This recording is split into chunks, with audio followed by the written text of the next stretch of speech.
I'm here with Alexander Mercouris, editor-in-chief of the Duran.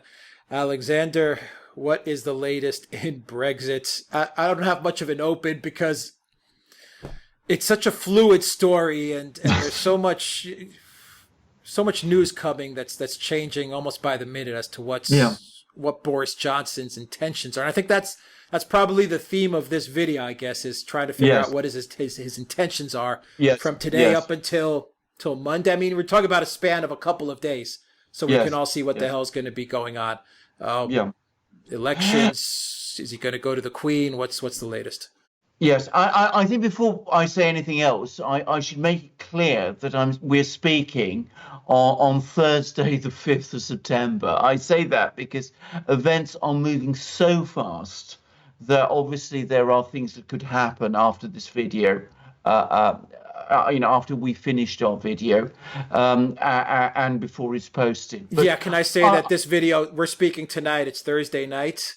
And we're going to have this video for our viewers will be watching this on Friday afternoon, London time. So wherever you are in the world, it'll be Friday afternoon that this video will go up. So with that in mind, what's the latest on Brexit? Yes, I think one thing that we've learned, and I think it's now become increasingly clear, what Boris Johnson's strategy has been over the last couple of weeks. I say Boris Johnson, though I suspect that a lot of thinking behind all of this was by his advisor, a man called Dominic Cummings, who I think quite wrongly has been credited with many people as the brains behind the successful Leave campaign in the 2016 referendum.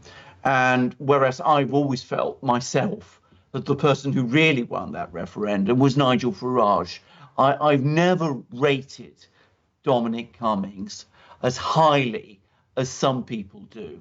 And if you were to go through all our videos, you would find I can remember saying this on an earlier video that we've actually done about Brexit. But anyway, this is what I think the plan was. I think they've always planned, Johnson and Cummings, that they would engineer an early election, an election before Britain was due to leave the European Union, that date being the 31st of October 2019. So they want an election before that date. Now, the British system requires 2/3 of MPs in the House of Commons to vote for an election.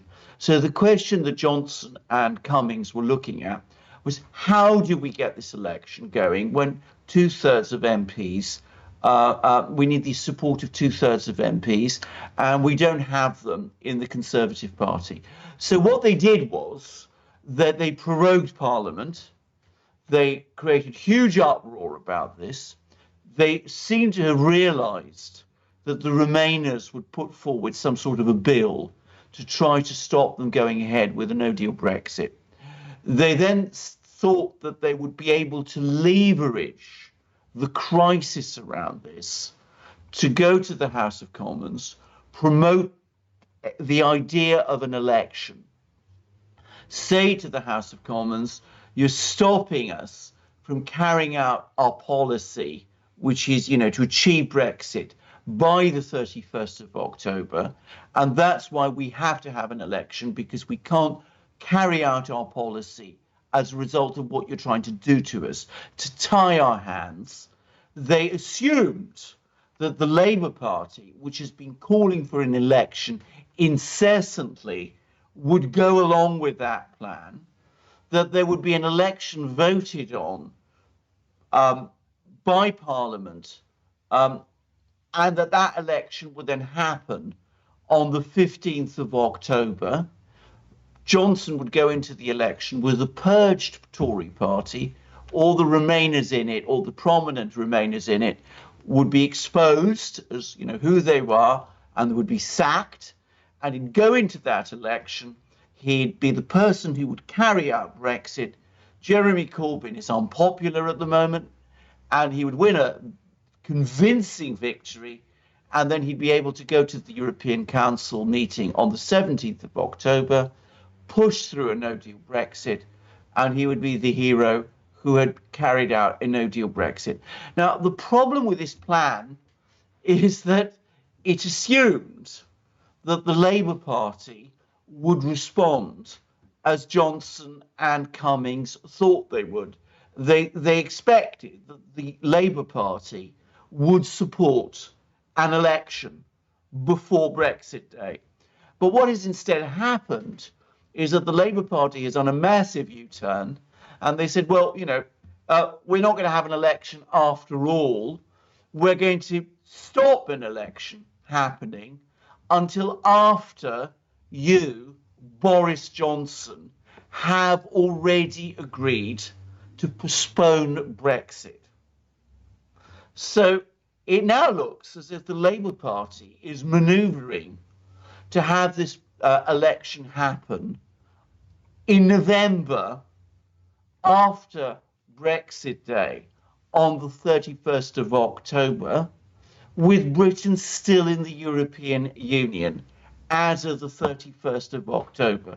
Now, Boris Johnson, who's been saying to everybody that there has to be a Brexit on the 31st of October, deal or no deal, if he went into an election in November without a Brexit, he would look as if he had failed.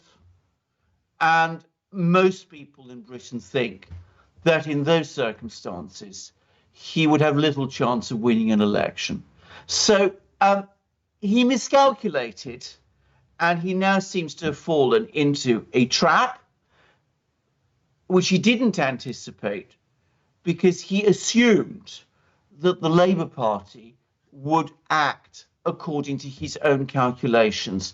It's the kind of trap, I'm sorry to say, that people who think that they are cleverer than they actually are constantly fall into. Okay, let's try to break this down a little, because I've got quite a few questions for you on this.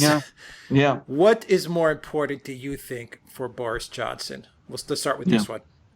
Brexit or becoming prime minister? And I say becoming prime minister in the sense becoming a more stable prime minister, in that, he'll know that he'll have a good year or 2 or 3 runway now. I mean, what do you think's more important? To get Brexit through and perhaps lose the prime ministership, or to get the prime ministership first secured and then deal with Brexit? Well, I think the plan I've been outlining, I think, makes this absolutely clear. And the events of this last week have made it absolutely clear. Now, his priority was to consolidate himself as prime minister, to engineer an election, fight it on Brexit, win a majority, consolidate himself as prime minister, and throw out of the Conservative Party all his political opponents. He was using Brexit to achieve that. He wasn't really aiming for Brexit on the 31st of October, except insofar as he thought it would help him to achieve that objective. That is why he has behaved this week in a way that I found so unexpected, because the Remainers put forward this bill which would prevent him carrying out a no-deal Brexit on the 31st of October. And I said that he's perfectly entitled to stop this bill going to the Queen and getting the royal assent. But he's given every indication up to now that he's not going to do that. He's not going to resist the bill. He's not been resisting the bill in any effective way. And the reason is because he has actually game planned to use that bill in order to force an election. What he's now discovering is that he's going to get the bill, but he's not going to get the election he wants. It's exactly the kind of trap, as I said, over clever people fall into. Okay, so now let's look at Labour for a second. Yeah. Labour thinks they're clever because they're saying, they've done the U-turn. They're saying to Johnson, oh, we figured you out. We're not going to have an election. They would have lost either way, from what I understand, if they had an election on the 15th. Yeah. They're saying, we're not going to go for an election. Yeah. Let's stay in the EU and let's do the election in November. Yeah. Labour wins in November. If that is the case, if they have an election, all of a sudden they go from losing in a landslide, just getting pummeled on October 15th if they have an election, to becoming the next government in November. Are we looking at that drastic a turnaround? And they win on the back of Jeremy Corbyn and Corbyn's new position, which to me I also think is quite shocking. His new position is to stay in the EU. If you ask me, that's what I think he's now changed his lookout. Yeah. I mean, bear in mind, Labour has no incentive to help Johnson win a landslide in October. So if there is a certainty of Johnson winning a landslide in October, which Johnson himself seems to think there is, then Labour has no incentive to help that happen. And so it's perhaps not entirely surprising that they are putting off the election until November. And what they are calculating, and by the way, I don't think this is entirely a wrong calculation, is that a Boris Johnson in November, having promised Brexit on the 31st of October, will be a humiliated and weakened figure. And that makes it much more likely that Labour will be able to hold the line in November and win votes in November.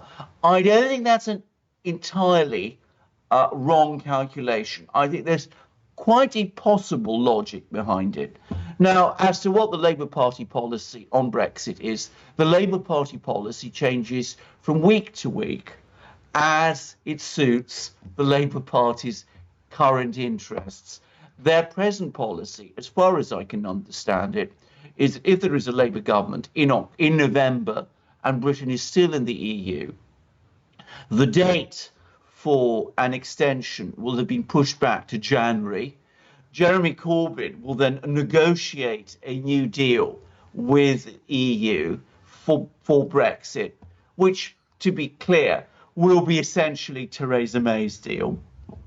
And he will then put that to the British people in a second referendum in which both no deal and remain will be provided as alternative options.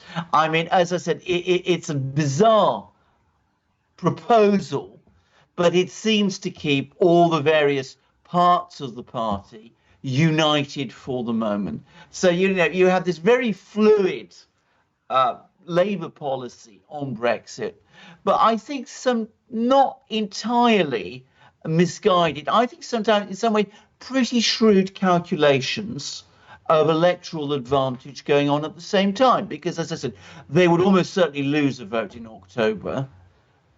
Perhaps they have a better chance of winning in November. So why not put it off till November? Has Corbyn and Labour, have they factored in Farage? Oh, I think that's of course the card that nobody has really played out, because one of the most interesting things, there's been quite a lot of opinion polling done recently, some of it very granular. They've looked at northern English working class seats which voted heavily for Leave in the 2016 referendum. And what they've discovered is that in these seats, working class voters have not changed their minds about Brexit. They still want it. But they've also found that in those seats, those voters are not going to vote Conservative. They will either stick with the Labour Party, and remember, Corbyn isn't ruling out Brexit. He's saying he's going to achieve some kind of Brexit. So he's still being ambiguous about it. But if they're not going to vote Labour, which many of them are not going to do, they're far more likely to vote for Farage. So maybe Labour hasn't factored in Farage. But Farage, it would not just be a threat to Labour in this situation. He'd be a threat to the Conservatives also, because he would be fully entitled to say, Boris Johnson and the Conservative Party promised Brexit. They haven't delivered. They didn't deliver in March. They didn't deliver in June.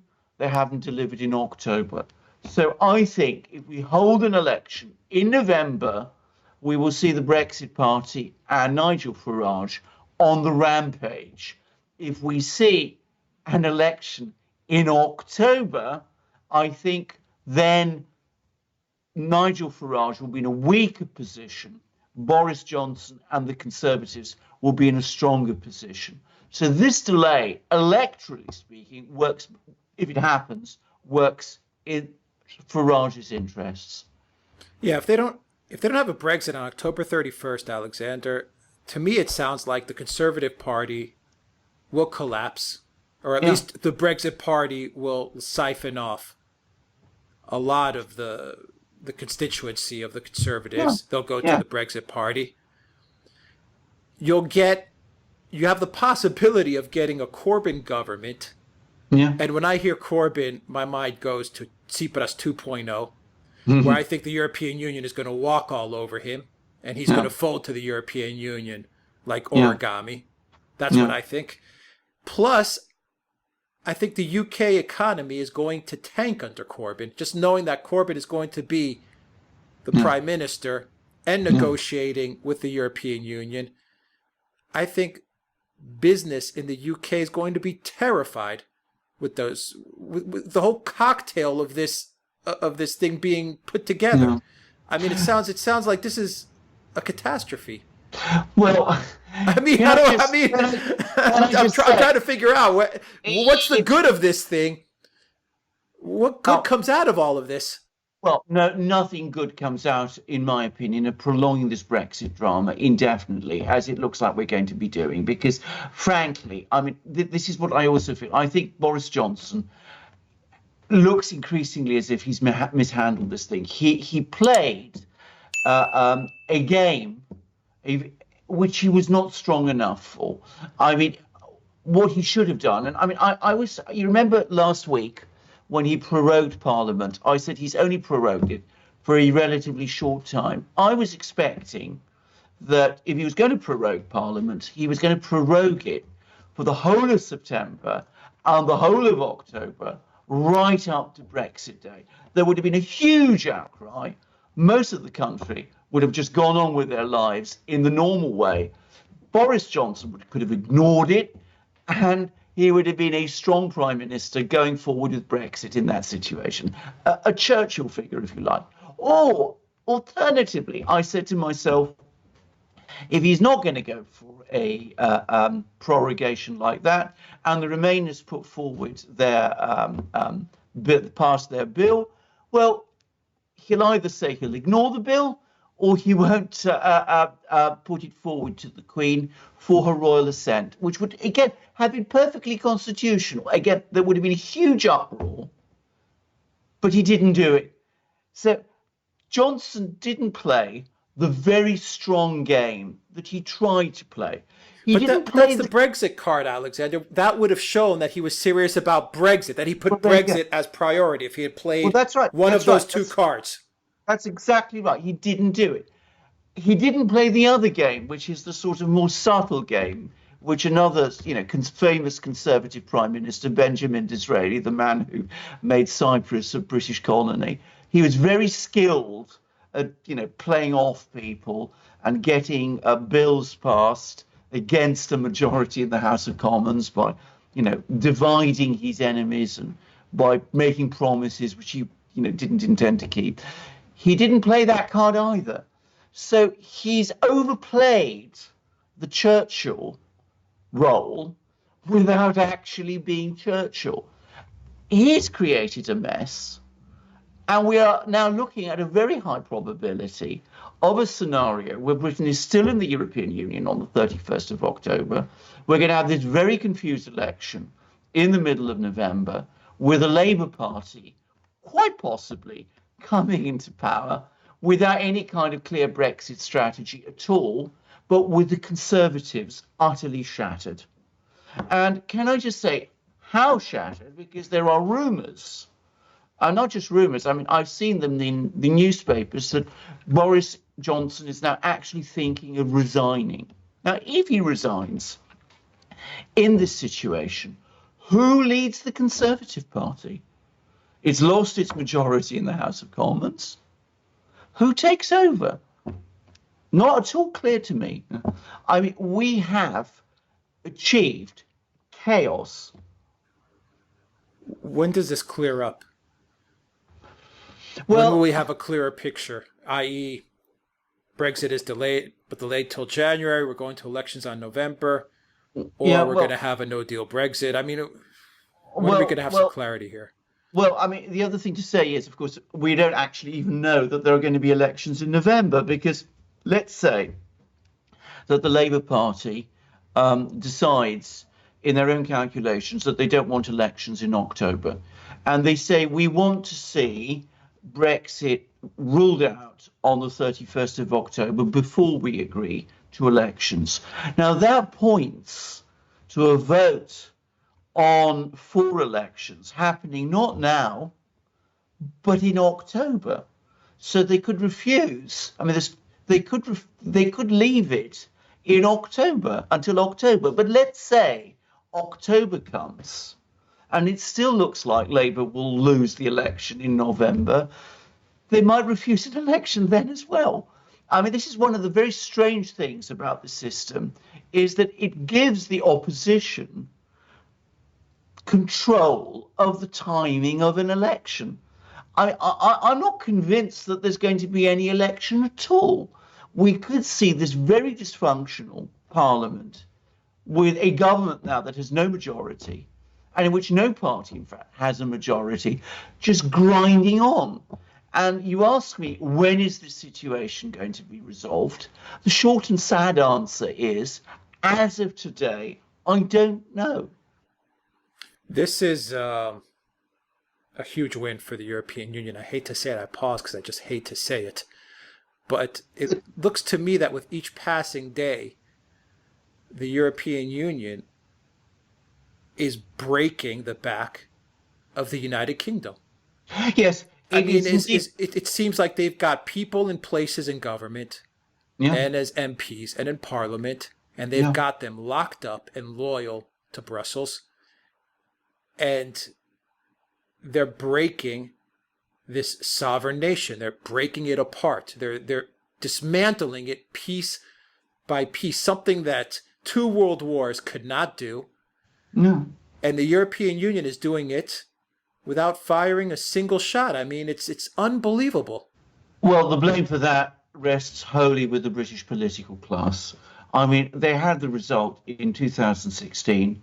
They had a mandate from the British people to lead Britain out of the European Union. Instead of executing on it, they have created a political and constitutional crisis at the heart of Britain. Now, one consequence of that is exactly what you said. They've left the European Union looking incredibly successful and strong.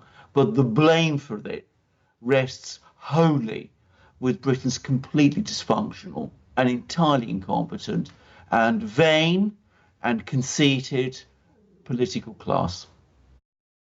How do you fix that, Alexander? Though I mean, it's you really do need a Farage to come in and kind of sweep everything away, don't you? Well, there has to be a new election at some point. There really does. And I have to say that if this situation is prolonged for very much longer, there will be a huge reaction against it from people in the country. And obviously the Brexit Party is there, and Nigel Farage is there. And we saw what happened in the European Parliament elections back in May and how he swept the board. And it's not impossible when that election comes, if the situation is prolonged, that we will see that same thing happen all over again. Does a Prime Minister Jeremy Corbyn worry you?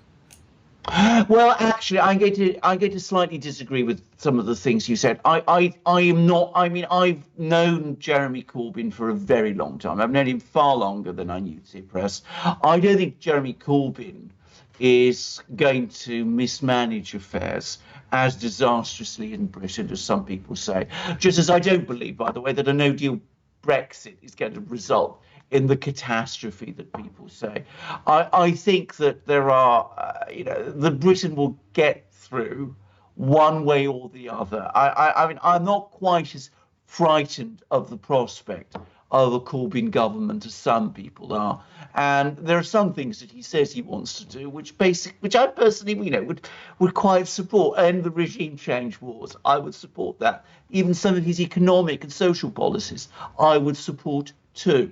The problem is not Jeremy Corbyn, it's Brexit, or rather our failure to execute on Brexit. And where I do agree with you is that if you want to achieve a decisive outcome with Brexit, Jeremy Corbyn obviously is not the man for it. Quite apart from anything else, as people who know him confirm, he's not interested in the subject. I mean, he wants to talk about railways and public investment and all those things. Important though they are not the big question of the present time. Finally, Alexander, the message this sends to other countries in Europe that may have looked at the UK as, a trailblazer, may have, placed a lot of hope in what the UK was doing with Brexit, becoming free of this tyranny that we have in Brussels, this European Union that has sucked the life out of everybody. This kind of smashes everyone's hope, doesn't it? Well, of course it does. I mean, I can remember sensing something similar, by the way, when Tsipras buckled in Greece in 2015. You had already at that time a surge of, in those days, rather left-wing parties like Podemos in Spain and parties like that, rising up in all sorts of places. And then Tsipras capitulated and the momentum went out of them. And of course, in the case of Britain, it'll be far, far greater. The effect will be far, far greater. Political leaders like Marine Le Pen in France, like Salvini in Italy, like Orban in Hungary, and the rest will all be, I think, absolutely shattered. And they will feel that against this enormously powerful European, corporate bureaucracy, how can they succeed where Britain so completely failed? A country like Britain, the second biggest economy in the European Union. The one thing I must say is that regardless of what happens on the 31st of October, the story of Brexit is not going to end then. I mean, all that will happen if Brexit doesn't happen on the 31st of October, if a Corbyn government is elected, which decides to give up on Brexit entirely, all that will happen is it will come back. I mean, the genie is now out of the bottle in Britain. And in fact, it will come back with a vengeance. So they have slowed it down, but they can't prevent it. I don't see how it comes back. I mean, I'll take Greece as an example. Greece got beaten. Greece had its spirits crushed, and 5 years after the whole Tsipras thing, people don't even consider a Grexit at this point. Britain is not Greece. I mean, the fundamental difference with Greece and Britain is that Tsipras became prime minister, became prime minister as saying that he would end austerity and keep the euro, and promoting himself as somehow the man who was going to reconcile these two things. What has happened in Britain is that, of course, we've had a referendum for a simple exit of the European Union. It was an actual demand from the people, and the political class has not achieved it. And there is a vehicle out there in the form of the Brexit Party that wants it. And we're also going to have a Conservative Party, which is going to become, I'm absolutely certain of this, a full-blown Brexit Party also. So I think one shouldn't make too many parallels between Britain and Greece. But in the short term, or even the medium term, obviously, people across the European Union are going to be very dispirited. All right. Alexander Mercouris, Editor-in-Chief of the Duran. Thank you very much. Guys, if you like this video, click on the subscribe button down below and click on the notifications bell to make sure you get notifications every time we push out a new video. And remember to get an audio copy of this video. Follow us on iTunes and Soundcloud. The link is in the description box down below. And, of course, you can donate to us on PayPal, Patreon, and Subscribestar. Your donations really help keep this channel up and running. And another thing that helps keeps this channel up and running, especially when we do pessimistic shows like this one, Alexander, is when you purchase from the Duran shop. That always puts a smile on our faces when we get a purchase from the Duran shop. Absolutely. Can I just say, I mean, pessimism, but as I said, it is moderated. Britain is a big country, and we'll get through. And I'm confident that eventually, what people vote for does tend to happen here. It may take time. How much time? How much time? Well, you know, if we go back in history, I mean, there was the Great Reform Act of 1832. They were pushing for it for 60 years, but they got there in the end. So you're saying we'll push back Brexit to October 31st, 2080. Well, maybe not quite so bad. No, I didn't expect it to be quite so bad. But anyway, let's not give up hope. I think all kinds of things can always happen. And as I said, we're a pretty big country here. We'll get through. But in the meantime, you're absolutely right. Holding mugs like this always brings a smile to my face. And I've been drinking from this mug, which is our own Duran mug. It's empty now. But before, I was drinking Queen Anne tea, which is one of my favourite British teas, made by Fortnum and Masons, appreciated by the royal family, drunk by the Queen herself, formulated in 1907, and named after one of the Queen's ancestors, Queen Anne, who was the Queen in 1707, at the time when Britain won all sorts of victories, like the Great Battle of Blenheim, won by Winston Churchill's ancestor, the Duke of Marlborough. So, you know, that's a short history lesson there. But, you know, this is what I've been drinking from this mug. Beautiful 15-ounce mug, perfectly made from porcelain, beautiful to handle, incredible fine quality, with our own double-headed eagle, I should say, pointing to both the east and the west. And we also have many other mugs, like this, which is my wife's favourite mug. This is with the double-headed eagle of Russia, with St. George, who I would remind people is the patron saint of England, slaying, well, maybe it's the European Union. He'll take 60 years to do it, but no doubt eventually he'll get there.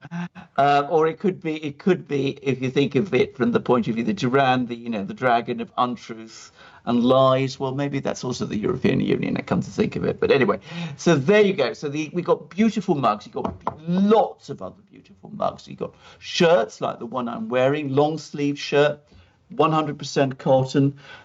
Duran double-headed eagle there. We've got polo neck shirts. We've got stickers. We've got hats.